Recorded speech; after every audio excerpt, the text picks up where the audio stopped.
The dining room glowed with warm amber light from the chandelier my wife had insisted on buying last spring. Around our mahogany table sat the usual suspects for our monthly family dinner. My wife, her parents, her younger sister, and tonight, a special guest, the sister's new boyfriend, a man who'd arrived wearing a suit that probably cost more than most people's monthly rent. "So you work in, what was it? IT support?" the boyfriend asked, swirling his wine glass with practiced ease. His Rolex caught the light as he moved, and I noticed he'd positioned his wrist to make sure everyone saw it. "Something like that," I replied, keeping my tone neutral. "I handle technical operations for a mid-sized company." My wife squeezed my hand under the table. She knew exactly what I did, but we'd long ago agreed to keep things low-key. 20 years ago, I'd started my tech company in a garage with 2 friends and a dream. Now, we employed over 3,000 people across 4 countries, with annual revenue pushing $500 million. But at family dinners, I was just the quiet guy who worked with computers. "Mid-sized," the boyfriend repeated, a smirk playing at his lips. "That's sweet. Really, that's adorable." He leaned back in his chair, the picture of practiced confidence. "I'm actually about to close a major partnership deal. You've probably heard of them. TechVision Solutions? We're talking 8 figures, minimum." My fork paused halfway to my mouth. TechVision Solutions. My company. The company I'd built from nothing, brick by digital brick. "Oh, honey, that's wonderful," my sister-in-law gushed, practically glowing with pride. She'd been dating this peacock for barely 3 months, but you'd think he'd hung the moon based on how she looked at him. "What's your role in the partnership?" I asked casually, cutting into my chicken. "I'm the Senior Acquisitions Director for Paramount Consulting," he announced, his chest puffing out slightly. "We broker these deals between companies and investment firms. This TechVision thing? It's going to be the crown jewel of my portfolio. The CEO there is probably some tech geek who got lucky, right place, right time, you know?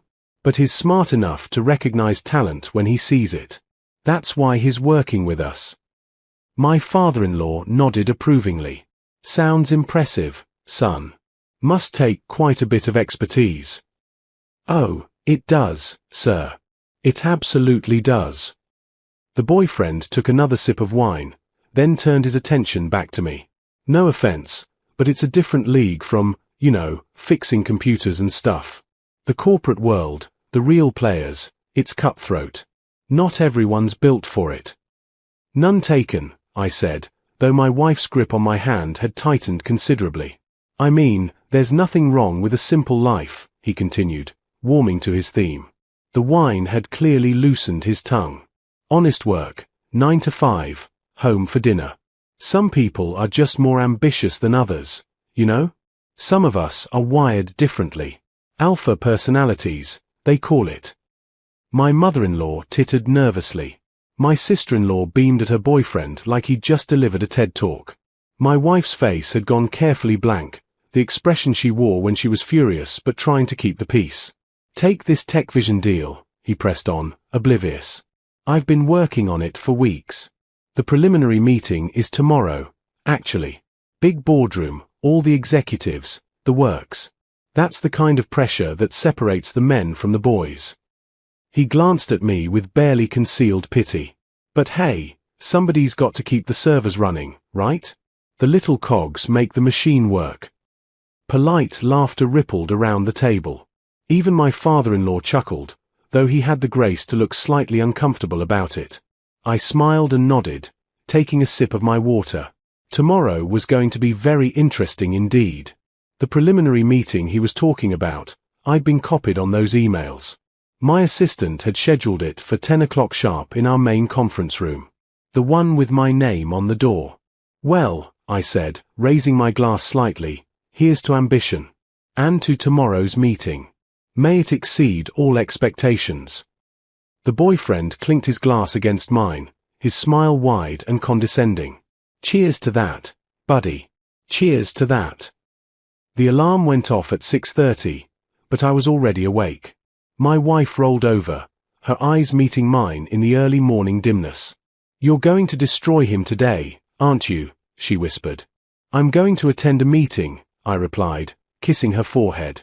What happens, happens. She knew better. 23 years of marriage meant she could read me like a book. He deserves it, she said finally. The way he talked to you last night. I wanted to throw my wine in his face. I know you did. I felt you shaking. I sat up, stretching. But this way is better. Trust me. In the shower, I replayed the previous evening's conversation.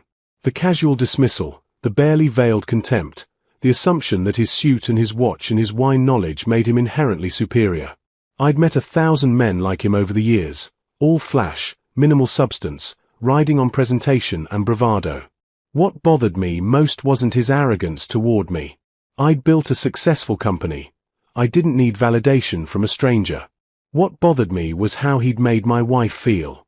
How he'd turned family dinner into a performance of his supposed superiority. How my sister-in-law had sat there, absorbing his toxic worldview, thinking this was what success looked like. I dressed carefully, my usual work attire. Well-tailored charcoal suit, understated tie, Italian leather shoes that cost more than his Rolex but bore no visible branding. My father had taught me that real wealth whispers. Apparently, the boyfriend had never learned that lesson. At the office by 7:45, I reviewed the partnership proposal one final time. Paramount Consulting wanted to broker a deal connecting us with a venture capital firm for our European expansion. On paper, it looked solid. In practice, we'd been doing our due diligence, and the numbers weren't adding up. The VC firm they represented had a questionable track record, and several references had come back lukewarm at best. My CFO, Jennifer, knocked and entered. Ready for the dog and pony show. Is that what we're calling it? She grinned. After your text last night about the dinner situation? Absolutely. I've alerted the team. We're going to be professional, courteous, and absolutely brutal in our questions. I didn't ask you to be brutal. You didn't have to. He insulted our CEO. He insulted you. Same thing. She handed me a folder. Also, I did some extra digging. Your future brother-in-law? His track record is questionable. 3 deals in 2 years, and 2 of them fell apart within 6 months. The companies involved wished they'd never heard of Paramount Consulting. I flipped through the documents. Failed partnerships, broken promises, aggressive sales tactics that prioritize commission over client success. Not illegal, but deeply unethical. The picture became clearer. Should we even take this meeting? Jennifer asked. Absolutely. We scheduled it. We'll honor our commitment. I checked my watch. Besides, some lessons are best learned in person. At 9:55, my assistant buzzed. They are here. Should I show them to Conference Room A? Conference Room A. The big one. The one with floor-to-ceiling windows overlooking the city, with my company's logo etched in glass, with my name on the door, founder and CEO. Give them coffee. I'll be there at 10 sharp. I spent the next 5 minutes reviewing notes I'd already memorized, letting anticipation build. Not revenge, I wasn't vindictive. But accountability. That was important. People needed to understand that kindness wasn't weakness, that humility wasn't failure, that quiet confidence beat loud arrogance every single time. At exactly 10 o'clock, I stood, buttoned my jacket, and walked down the hall. Through the glass walls, I could see 4 people in the conference room. 3 I recognized from previous correspondence. The 4th sat with his back to the door, gesturing animatedly, clearly holding court. I opened the door. The room fell silent instantly. 3 faces I didn't know well turned toward me with professional smiles. The 4th face, the boyfriend's face, went from animated to confused to pale in the span of 3 seconds. Good morning, everyone, I said, moving to the head of the table. My seat. The CEO's chair. Thank you for coming. I apologize for keeping you waiting. You're the boyfriend stammered. The CEO, yes. I sat down, opening my portfolio. We haven't been formally introduced. You're the Senior Acquisitions Director from Paramount Consulting, correct? His mouth opened and closed soundlessly. The other three people from his firm exchanged confused glances. Actually, the woman to his left said slowly, I'm the Senior Director. He's an associate. We brought him because he said he had a personal connection to your company. A personal connection, I repeated, letting the words hang in the air. The boyfriend had gone from pale to red. My girlfriend's family. Ah yes. Dinner last night was lovely. Thank you for joining us. I turned to the others. Shall we begin? I have several questions about your proposal. The Senior Director, a sharp-eyed woman named Patricia, recovered quickly from the obvious tension. Of course. We're excited to discuss how Paramount can facilitate your European expansion through our vetted capital partners. I nodded, pulling up the presentation on the conference room screen. For the next 20 minutes, they walked through their pitch. It was polished, professional, exactly what you'd expect from a consulting firm of their size. The boyfriend, I'd learned his name was Derek from the meeting agenda, said nothing, slouched in his chair, his earlier bravado completely evaporated. When they finished, I leaned back in my chair. Jennifer, could you join us? My CFO entered promptly, taking a seat beside me. She'd been watching from her office via video feed, as she often did for preliminary meetings. Thank you for the presentation, I began. I have some concerns. First, the venture capital firm you're representing, Stratton Growth Partners. Can you walk me through their track record with technology companies specifically? Patricia smiled confidently. Certainly. They've invested in over 40 tech startups in the past 5 years. And how many of those 40 are still operational? The smile faltered slightly. I'd have to check the exact. 11, Jennifer interjected smoothly. 11 out of 40. That's a 72% failure rate. For context, the industry average for VC-backed tech startups is about 60%. Patricia's composure cracked. Well, the startup world is inherently risky. Indeed it is, I agreed. Which is why we're not a startup. We're an established, profitable company with 20 years of steady growth. We don't need high-risk capital. We need strategic partners who understand our market, our values, and our long-term vision. The third member of their team, a younger man named Kevin, jumped in. With respect, sir, Stratton has deep pockets. The funding they're offering is 20% below market rate in exchange for equity stakes that would give them effective veto power over major decisions, I finished. We ran the numbers. Your deal structure would essentially let them steer our European strategy while taking minimal risk themselves. If it succeeds, they profit enormously. If it fails, we absorb the losses. Silence descended over the conference room. Derek had slumped so low in his chair he was practically sliding under the table. Patricia rallied. Mr. I apologize, I should have done more homework on who you were meeting with. I suggested gently. That does seem like basic preparation for an 8-figure deal. Derek suddenly found his voice. Look, I can explain. Please don't. I held up a hand. Patricia, Kevin, I appreciate your time today. Genuinely.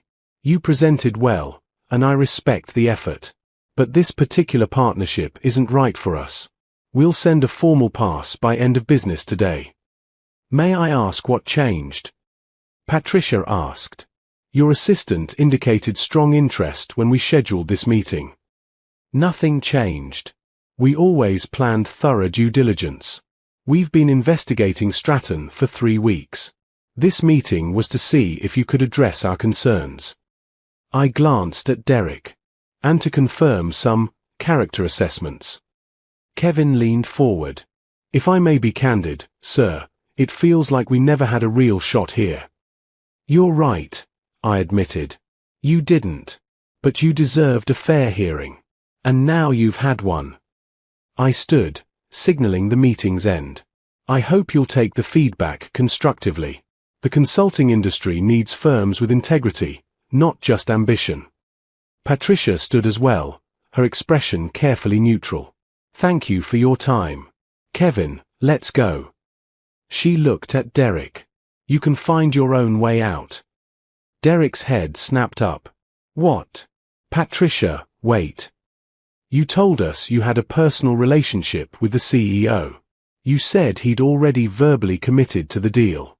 You said this was a sure thing." Patricia's voice was ice. "You lied to us, made us look like fools, and I suspect you've damaged our reputation with a major potential client. We'll discuss your employment status back at the office." She and Kevin left without another word. Derek remained seated, staring at the table. "You should probably follow them," I said quietly. He looked up, and for the first time, I saw something other than arrogance in his expression. Fear. Embarrassment. The dawning realization of consequences. "I didn't. I just wanted to impress her," he said finally. "Your sister-in-law. She's amazing, and I thought if I could show her I was successful, important." "So you made up a personal connection to a CEO and convinced your firm to pursue a deal based on false pretenses?" "I didn't make it up. You were at the dinner. I met you. I didn't realize." He trailed off helplessly. "You didn't realize the quiet guy who fixes computers actually ran the company," I finished. "Because you never asked. You assumed. You looked at my life, the one I chose to present, and decided it was simple, small, unambitious. You used those assumptions to feel superior." Derek stood shakily. "I'm sorry. Last night, the things I said were revealing," I interrupted. "You didn't insult me, Derek. You exposed yourself. How you view people, how you measure worth, how you treat those you perceive as beneath you." I walked to the window, looking out over the city. My sister-in-law deserves better than someone who treats service workers like props and little cogs like they're invisible. "Are you going to tell her?" I turned back to face him. "I'm going to tell my wife what happened here. What she chooses to share with her sister is between them. But Derek, if you care about her at all, you'll tell her yourself. The truth. Not a version that makes you look better." He nodded slowly, then walked to the door. He paused. "For what it's worth, this company you built. It's impressive. Really impressive." "It is," I agreed without false modesty. "But not because of the revenue or the size. It's impressive because 3,000 people trust me to lead them. Because we've built something that solves real problems for real people. Because we've stayed ethical even when it cost us short-term profit." I met his eyes. "That's what success looks like. Not a Rolex. Not a title. Doing good work with good people." After he left, Jennifer returned. "Well, that was satisfying." "Was it?" I sat down heavily. I just watched a man's career implode. He imploded his own career. You just provided the stage. She studied me. "Having regrets?" "About the meeting?" "No." "About dinner last night?" "Yes." I should have shut him down immediately instead of staying quiet. "You stayed quiet because you're kind. Because you didn't want to embarrass him in front of family."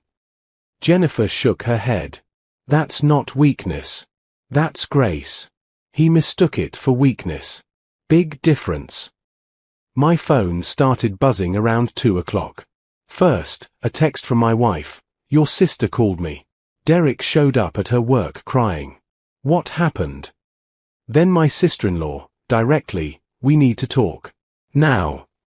I called my wife first. "Hey. So Derek just quit or got fired, I'm not entirely clear which," she said without preamble. "And apparently it has something to do with you." I explained the morning's events, leaving nothing out. When I finished, there was a long silence on the other end. "Oh my God," she finally said. "He really thought he was brokering a deal with your company without knowing it was your company." "Apparently. He told his firm we were close friends, that the deal was essentially done." "But you'd never even met before last night." "Correct." Another pause. "You know my sister is going to lose her mind, right? She was already planning their future together.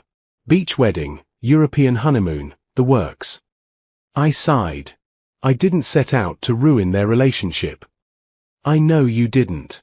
But honey, that relationship was built on lies and arrogance. Better she finds out now than after the beach wedding. She sighed. Okay, I'll handle my sister. You focus on not feeling guilty. I'll do my best.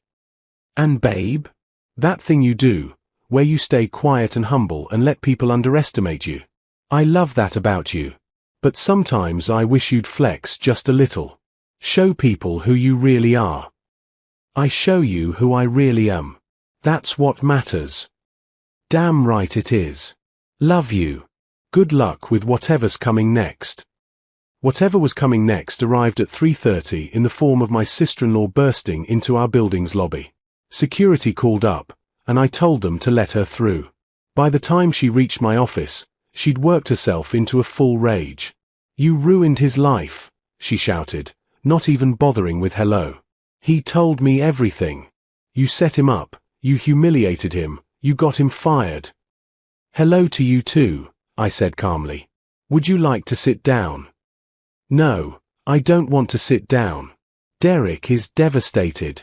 His career is destroyed. And for what? Because of your ego. I considered my response carefully. Did Derek tell you what he said at dinner last night? He said you were talking about work. He called me a little cog. He said I wasn't built for the corporate world, because I wasn't ambitious enough. He mocked my career, my choices, and by extension, your sister's judgment in marrying me. And everyone at that table laughed. My sister-in-law's momentum faltered. He was just trying to impress me. By putting someone else down? By lying about his professional relationships? By convincing his entire firm to pursue a deal based on false pretenses? I stood, moving around my desk. I didn't set Derek up. I scheduled a legitimate business meeting that was on our calendar for 2 weeks. I evaluated a proposal my team had already flagged as problematic. The only person who set Derek up was Derek. But you knew. You knew he'd be there, and you didn't warn him. Why would I? He claimed to be working on a major deal with TechVision Solutions. If that were true, he'd have done basic research. He'd have known who the CEO was. That's not my responsibility. She sank into the chair, the fight draining out of her. He's going to lose his apartment. His car lease is up next month. He has student loans. Then he should have been better at his job, I said, not unkindly. Look, I understand you care about him. But his problems didn't start this morning. They started when he decided lying and arrogance were acceptable business strategies. He really loved me, she said softly. Did he? Or did he love what you represented? The right girlfriend with the right family connections. I sat on the edge of my desk. You deserve someone who doesn't need to put others down to feel big. Someone whose success is real, not performed. Someone who treats my wife's family, your family, with actual respect. She was crying now, quiet tears that broke my heart despite everything. I thought he was the one. I know. I'm sorry. Mom and Dad loved him. Mom and Dad loved his performance. They didn't know him any better than you did. She wiped her eyes. Your wife told me to ask you something. About why you don't talk about your job. What about it? She said you could buy and sell Derek's entire company, but you drive a Toyota and shop at regular stores and never mention what you do. Why? I thought about how to explain it. When I started this company, I was 26 and broke. I worked 16-hour days, slept in my office, ate ramen for dinner. I did that because I believed in what we were building, not because I wanted to get rich. The money came later, and it's wonderful, I'm not going to pretend otherwise. But it's not who I am. It's just something I have. But Derek needs people to know. Derek needs external validation because he doesn't have internal worth. I don't need anyone at a family dinner to know my bank balance or my title because I'm secure in what I've built. Does that make sense? She nodded slowly. Your wife is lucky. I'm lucky. She could have married someone who needed to prove something all the time. Instead, she got me. I smiled. And you'll find someone like that too. Someone real. Can I ask you something else? Would you have helped him? If he'd been kind at dinner, if he'd been genuine, would you have considered the deal? Honestly, no. The deal was bad regardless. But I would have let him down gently. Given him feedback he could use. Maybe introduced him to other contacts. I shrugged. Kindness opens doors. Arrogance slams them shut. She stood to leave, then paused. I'm sorry. For how he talked to you. For laughing. I should have said something. You didn't know any better. Now you do. After she left, I called my wife again. She came by. I know. She just texted me. Said you were actually pretty wise for a tech geek. I laughed. High praise. Are you okay? This whole thing has been a lot. I'm fine. Tired of drama, but fine. Good. Because I'm making your favorite dinner, and I'm buying the expensive wine, and we're celebrating the fact that my husband is both successful and kind, which is apparently a rare combination. I love you. I know. Now come home. 3 weeks later, I was reviewing quarterly reports when my assistant buzzed. You have a visitor. No appointment. Says his name is Derek and it's personal. I considered turning him away. The chapter was closed, the lesson learned. But curiosity won. Send him in. He looked different. The expensive suit was gone, replaced by khakis and a button-down. No Rolex, no designer shoes. He looked younger somehow, and significantly more humble. I wasn't sure you'd see me, he said, standing awkwardly in the doorway. I almost didn't. Sit down. He sat, hands folded in his lap. I've been working on an apology for 3 weeks. Practiced it probably 100 times. But now that I'm here, it all sounds inadequate. Try anyway. I'm sorry. Not just for dinner, though that was awful. I'm sorry for assuming, for performing, for treating people like stepping stones. He met my eyes. I'm sorry for not being who I pretended to be. What happened after the meeting? Paramount fired me that afternoon. My apartment lease was up anyway, so I moved back in with my parents in Ohio. Been doing some substitute teaching. My degree was in education before I decided business was more prestigious. He laughed bitterly. Prestige. What a joke. And your relationship? Over. Obviously. Your sister-in-law was kind about it, which somehow made it worse. She deserved better than my act.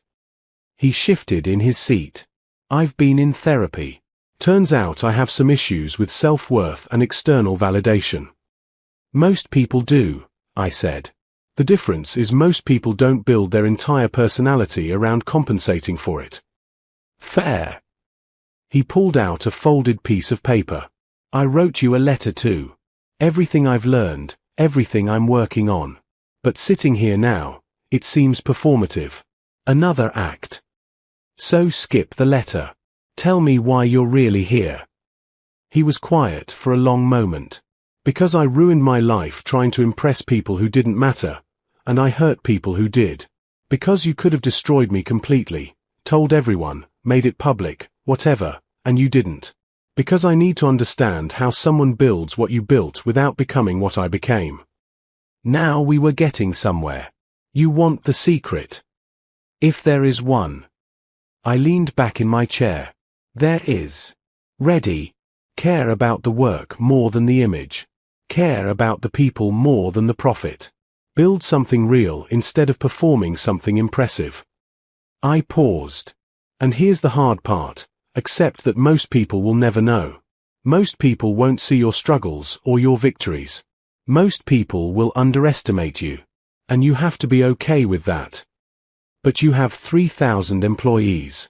$500 million in revenue. You could. Could what? Post about it on social media? Wear expensive suits to family dinners? Drop my job title into every conversation? I shook my head. That's not success. That's insecurity with a bigger budget. Derek absorbed this. So that dinner, when I was going on and on, I was watching someone perform their life instead of living it. And I felt bad for you, honestly. All that energy spent on impression management, none of it spent on actual growth. Do you think? He hesitated. Do you think people can change? Really change, not just modify their performance? I think people can grow if they're willing to do the work. Real work, not just reading self-help books or watching TED Talks. The uncomfortable work of examining why you need external validation. Why you measure worth in job titles and watch brands. Why you think putting others down elevates you. That's what therapy is for, I guess. That's what living is for. Therapy helps, but ultimately you have to choose who you want to be. Every day, every interaction, every decision. He nodded slowly. Can I ask you something? When I made those comments at dinner, you just sat there. Why didn't you destroy me right then? Because that's not who I am. I don't need to prove myself to someone I just met. And honestly, I thought maybe you'd realize your mistake before the meeting. Do some basic research, connect the dots, show up prepared. That would have been the professional thing to do. But I didn't. No, you didn't. You were so confident in your assumptions that you never questioned them. That's the real lesson here. Arrogance makes you stupid. It blinds you to reality. Derek stood. Thank you. For seeing me, for being honest. For not having security throw me out. Where are you going from here? Back to Ohio. I'm actually enjoying teaching. 9th grade English. The pay is terrible, and nobody's impressed by it, but the work matters. Kids need good teachers. They do, I agreed. And if you're doing it for the right reasons, that's more valuable than any consulting deal. He moved toward the door, then turned back. Your sister-in-law is dating someone new. A high school coach. Apparently he's kind and funny and genuine. Good for her. She told me once that she finally understands what real success looks like. That it's not about the performance. She's a smart woman. I hope she's happy. After he left, I sat for a while, thinking about ambition and humility, performance and authenticity. My phone buzzed. My wife, asking what I wanted for dinner. Whatever you want, I texted back. I'm just happy to be home. That evening, at another family dinner, smaller this time, just us and her parents, my father-in-law asked about work. Busy, I said. Good busy, though. We're expanding into 3 new markets next quarter. That's wonderful, son, he replied, and I could tell he meant it even though he still didn't really understand what I did. But that was okay. I didn't need him to understand. I didn't need anyone to understand except the people who mattered. My wife, my team, myself. My mother-in-law brought out dessert, and conversation shifted to lighter topics. No one performed. No one postured. Just family, together, being real with each other. Later, driving home, my wife took my hand. Penny for your thoughts. Just thinking about Derek showing up today. How'd that go? Better than expected. I think he's actually doing the work, becoming someone real instead of someone impressive. Good for him.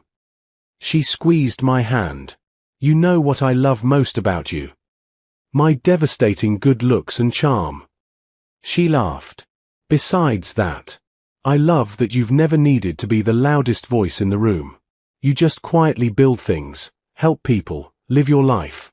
No performance, no pretense. Just you. Just me, I agreed. And apparently that's enough. More than enough, she said. It's everything. We drove home in comfortable silence, and I thought about success and worth and the difference between impressing people and actually connecting with them. I thought about Derek, starting over in Ohio, hopefully learning to build a real life instead of a performance. I thought about my sister-in-law, dating someone genuine, finally understanding what mattered. But mostly I thought about the quiet satisfaction of work done well, relationships built on truth, and a life lived authentically. No audience required. No validation needed. Just the steady, unglamorous work of being a good person, building good things, treating people well. That was the real secret. Not performance. Not prestige. Just genuine effort, genuine care, genuine growth. And in the end, that was worth more than all the Rolexes in the world.